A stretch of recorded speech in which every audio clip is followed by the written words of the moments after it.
Broadcasting from the business capital of the world, this is the Podcast Business News Network. Welcome back, everybody. I want to turn you back onto a wonderful book for children. And it's very different because there's lots of lessons within this book. And this is not just something the author came up with in the last year or two. This is decades in the making. And a lot of those life lessons he's gone through and put them in the book. And it's also about ecology and our animal world. I'm talking about Jack Sprout in Beaver Creek Meadow. And it also accompanied with it is a video game for kids as well. We have the author with us today. Coincidentally or not, his name is Jack. Jack Shoop joins us on the program. Welcome back. How are you? Yeah, thanks for having me. My name's Jack, and this is Jack Sprout right behind me. Gotcha. Yes. Before we dig in, just to refresh everybody, Jack is, what type of entity is Jack Sprout?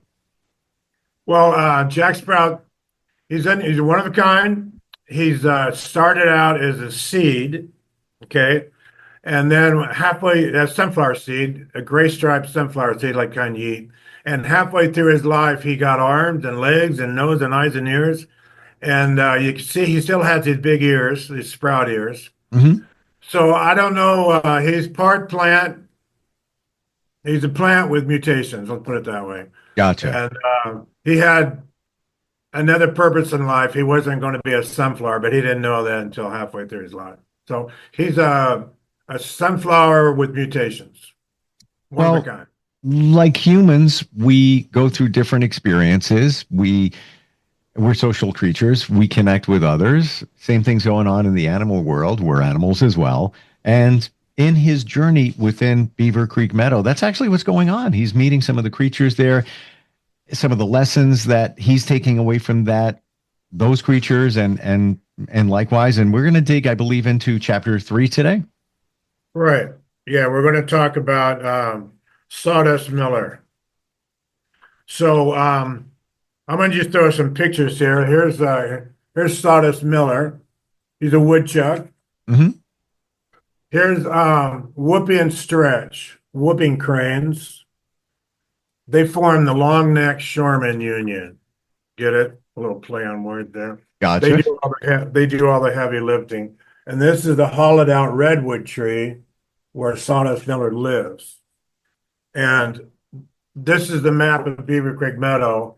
And Sawdust Miller lives up here in the redwoods, and his sawmill is down here in the Eastwoods. And I dedicated the book to the redwoods. It's in my introduction. For those who've been in the redwoods, I don't need to tell you. For those who haven't been there, it's an out-of-body experience just being in amongst those trees. So I dedicated the book to the redwoods. So beautiful. Pretty important part. Really, everything is about our environment and the animals within and the lessons that come from it. And I was going to ask you how Sawdust Miller got his name. Now I know. That was clear.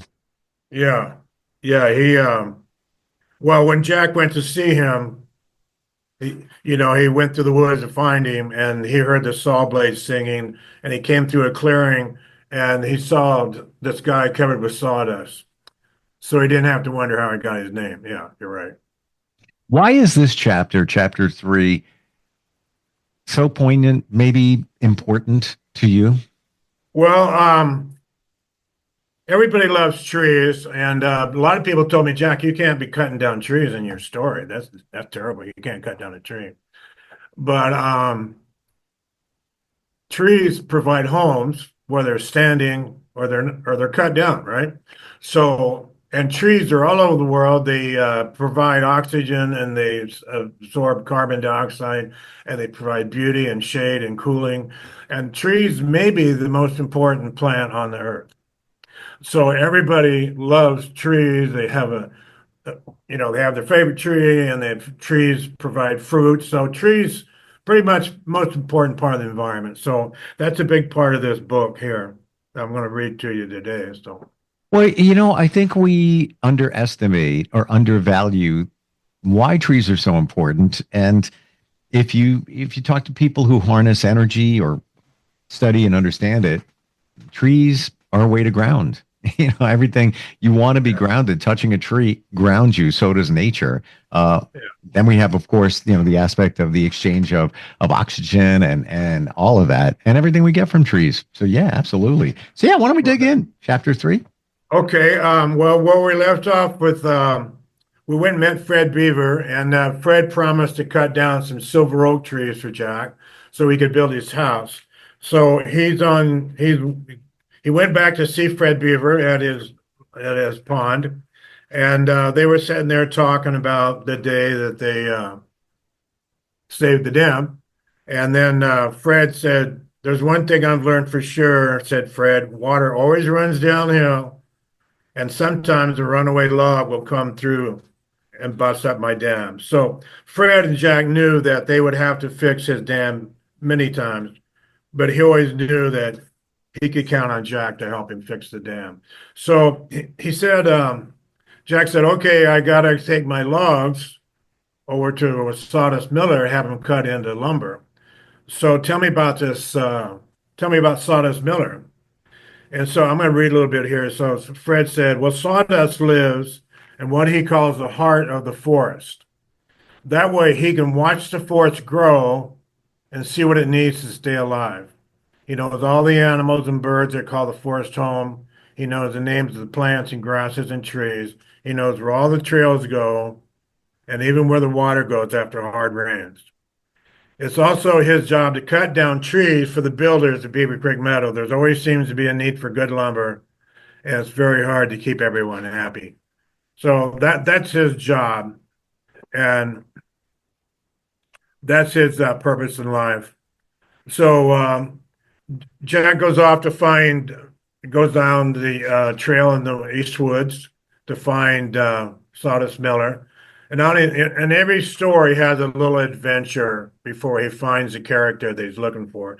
So in this story, he goes to the woods and he hears the singing of the birds singing. But there's one particular bird that more beautiful song than all the others. And he stopped to listen to her, but he couldn't see her, couldn't find her because she's always hiding. But that comes up several times during the book. This special yellow canary he keeps hearing. But so he said, so he meets Sawdust Miller. He sees him behind his big saw blade, sawdust everywhere. So, like you said, like we said earlier, he didn't have to worry about how he got his name. So when he shut the saw blade down and he went to talk to Jack, Jack said hello. He said he's a friend of Fred Beavers. And Sawdust said, "Yeah, I'm a friend of Fred Beavers." And then Jack got kind of a little arrogant. He goes, "Yeah, we saved Beaver Creek from a big flood that day."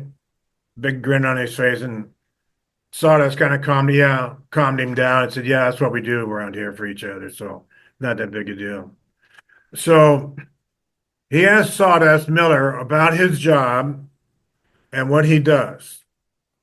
So Sawdust leaned back and started to whine a long story. And just as you said earlier, he said, "Well, for starters, the woods and forests are alive, and they keep us alive."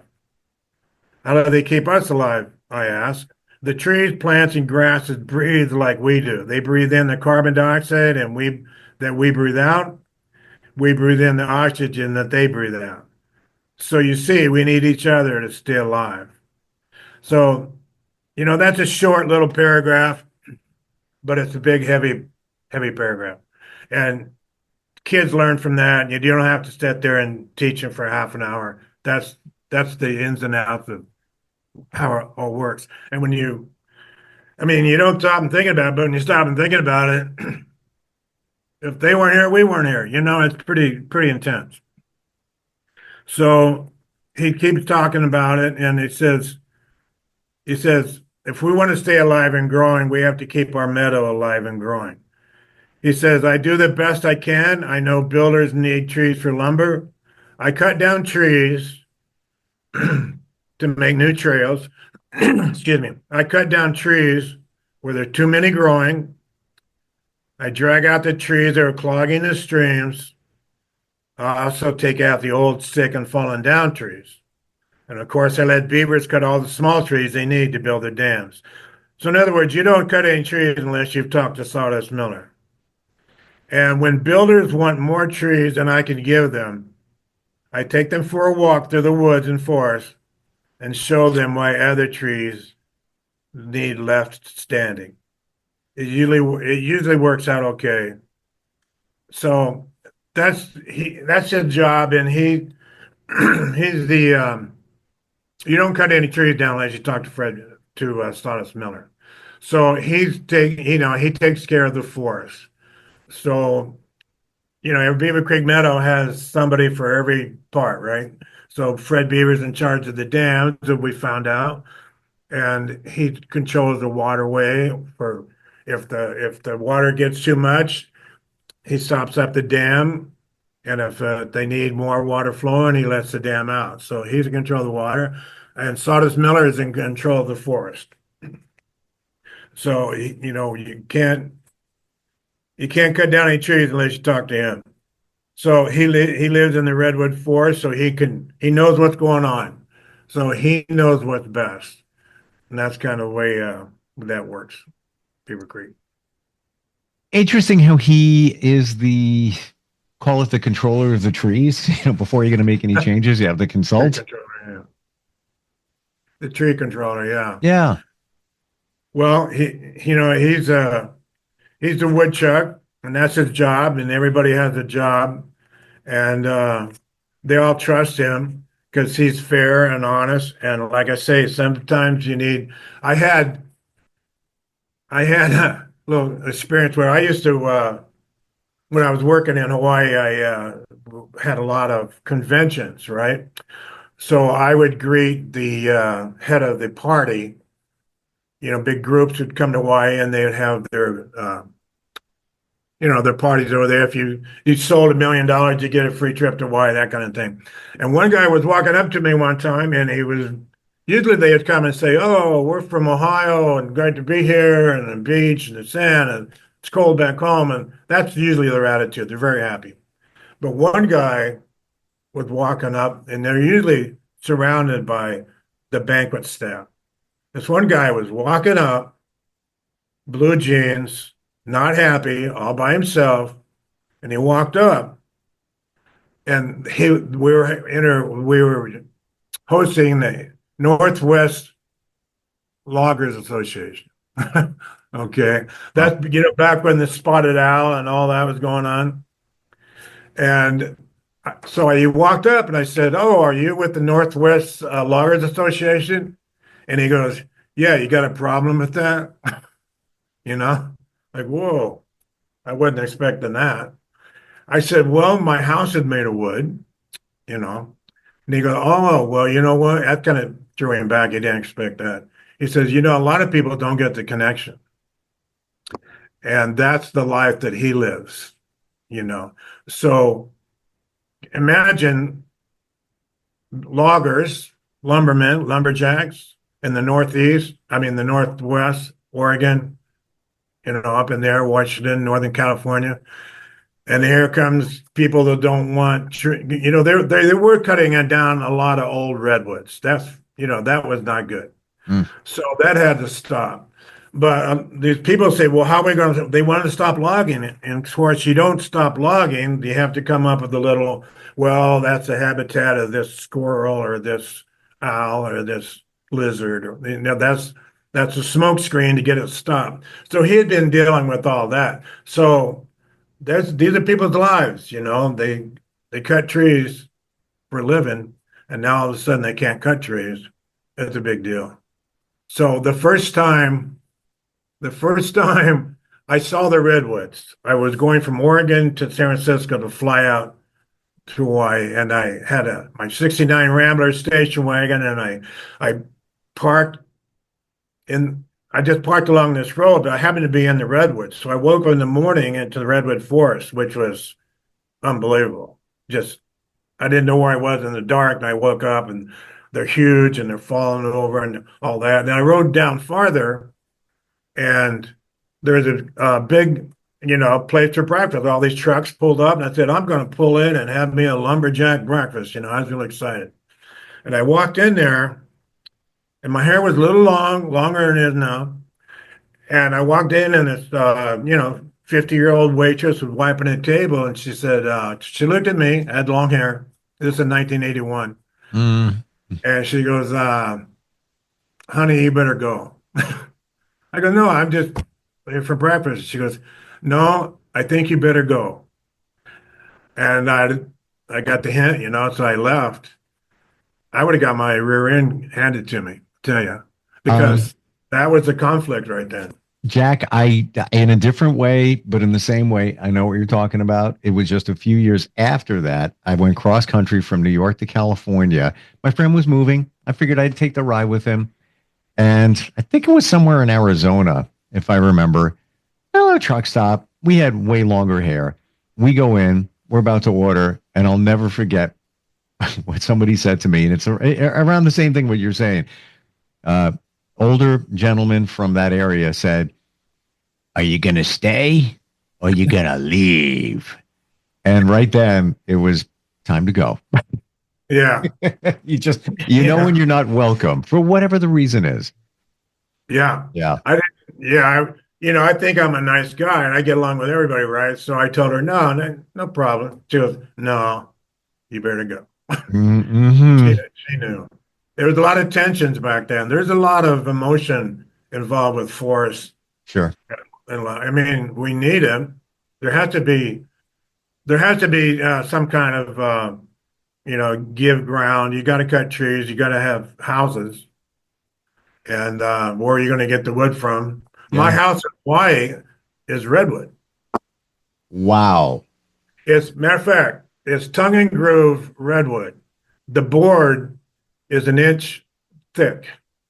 So the inside of the board's the inside of the house, the outside of the board's the outside of the house. You know what I mean? There's no insulation or anything like that. My gosh. It's called a Hicks home. All the walls are redwood. No sheetrock, nothing like that. No. Oh my gosh. Matter of fact, you know what a louver is, right? In the window? Yeah. The louver is about 4 times wider than a house. You know what I mean? The board, the actual board, it's an inch thick. So you don't need air conditioning. But in Hawaii, you build Mauka to the Makai Mauka. Your house, the broad side of your house faces the ocean, so the breezes come up and cools you down like that.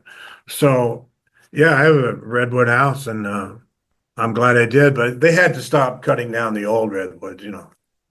What about now that you're talking about it, that home with those redwood walls in Hawaii.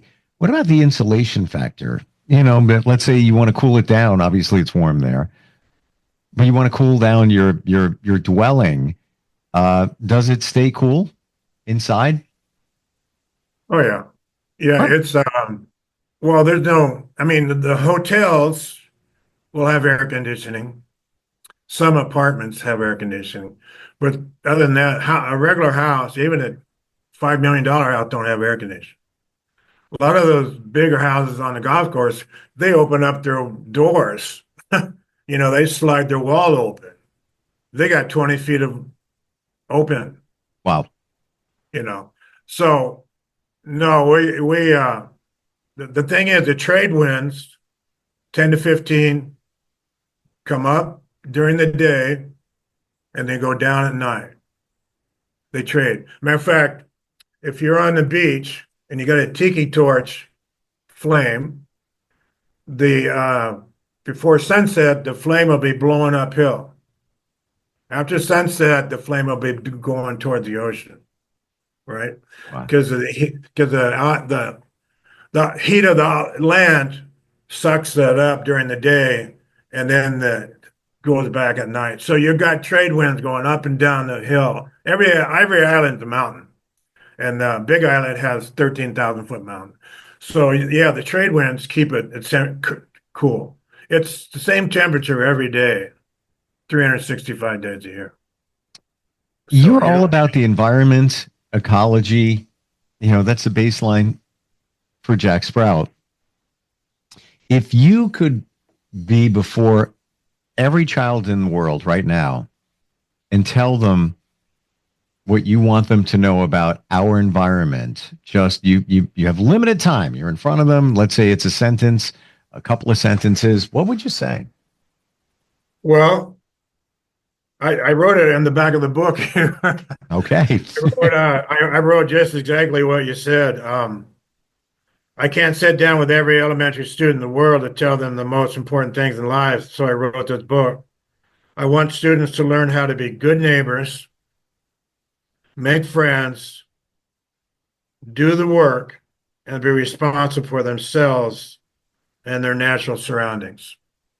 I kind of wrote that on the back of the book because you're right. That's why am I doing this, right? You got to answer that. But I think that if people just realize they're not by themselves, there's other nature, there's trees, there's people around them that they have to relate to, but be responsible for yourself in some way. I mean, I know not everybody can be responsible for themselves, but if they look to themselves for the answers instead of relying on other people or other, parts of nature, I think they'd be a lot better. They'll be happier. So for you, for this book and the character that you created, if somebody, oh, there you go. There he is. Wow. I'm saying if people want to email me, I have if somebody buys my book on my website, jacksprout.com, or at Amazon, Mm-hmm. I have a supplement for the book. Like if homeschoolers would want, like if they, email me, jack@jacksprout.com, I will send them that supplement. Oh, very cool. What you haven't, the character lives in the book, but you would also be open to the character being used in other forms, with approval, compensation, whatever it might be. What's your vision if somebody looked at the character and said, yeah, you know what? There's a lot of strength in that, for products and merchandising and things like that. What would you see the character being used for? Well, I've been with this character a long time. Everybody loves him. The first impression is very, very positive. So, if I was a company, and let's say I had a company and I had a children's line or whatever it was, I would put Jack Sprout in there. He would have his own line, whatever it was. It could be clothing, like the polo shirt. I got my logo on here. The Mm-hmm. polo shirt had the polo guy, but you can't really see it. But that's a nice quality. That's a quality shirt. I don't know what it represents, living the high life or whatever. But if Jack Sprout was on there, people go, well, that's a quality shirt, and that person loves nature. You know what I mean? So instead of loving a polo, I don't know what it represents really, the good life or quality shirts. But if Jack Sprout was on there, they go, oh, well, that's a quality shirt, but he also loved nature. Mm-hmm. So, North Face and LL Bean and all these clothing companies, they got name, but they don't have a character, right? And I think I mentioned before, like I think in the camping world, tents and sleeping bags, you could have an early worm sleeping bag. You could have a Fred Beaver designed tent. Can you imagine going to campground and this kid's got a tent shaped like Fred Beaver's hut? He'd be the hit, man. Everybody'd be wanting his tent. So there's nobody doing that right now with camping. And I've been to campgrounds.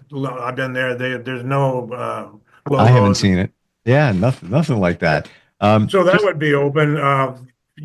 Foods, any kind of food that's really, and of course, it'd have to be anything with Jack Sprout has to be totally organic. yep, you yep. know.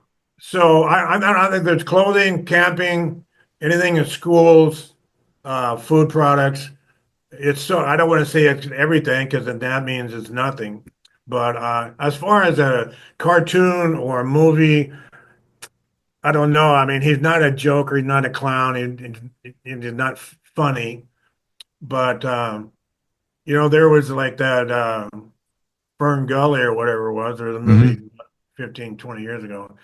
But I definitely think there's room. And I'll tell you, whoever's out there that wants to invest in Jack Sprout for their company, they're going to be very happy because the response for him is positive. Everybody loves him. Jack Sprout this, Jack Sprout that. It's a great name. Kids love the name. So if somebody wants to, or, a traditional publisher, I got a picture book based on the first chapter that is very educational and very fun. And I've got a adventure story after post Beaver Creek. So there's 3 books that they can do. But I tell you, whoever's going to latch on to Jack Sprout is going to be very happy because it's a very positive image, happy. They won't have to explain what it is. Very wholesome, and there's a lesson there that not just kids, we all need to learn. Website is called jacksprout.com. Got any questions? Want to buy the book? Want to buy even the PC game? Go there and check it out. Jack, great having you on here again today. Really appreciate it. Thanks, Steve. I appreciate it. Thank you very much.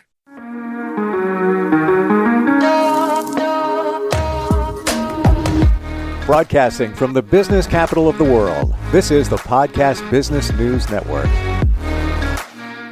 Adopt US Kids presents Multiple Choice Parenting. Your daughter just had her first breakup. Do you A, put yourself in her shoes? How could he do this to you? And for Sheila, she has split ends. B, console her? Oh, sweetie, this is going to happen a lot. 4, maybe 5 more times before you get married. C, take charge? Got to get this all straightened out. Give a little talking to, man to man, mano a mano. Hey, Steve! It's now a good time? No? Okay, no problem. Bye. Or D, help her find a new boyfriend? I know a great place to meet boys. The internet. Nice, single boys. Never mind.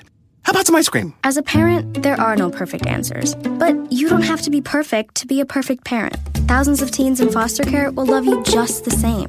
For more information on how you can adopt, visit adoptuskids.org. A public service announcement from the U.S. Department of Health and Human Services, Adopt U.S. Kids, and the Ad Council.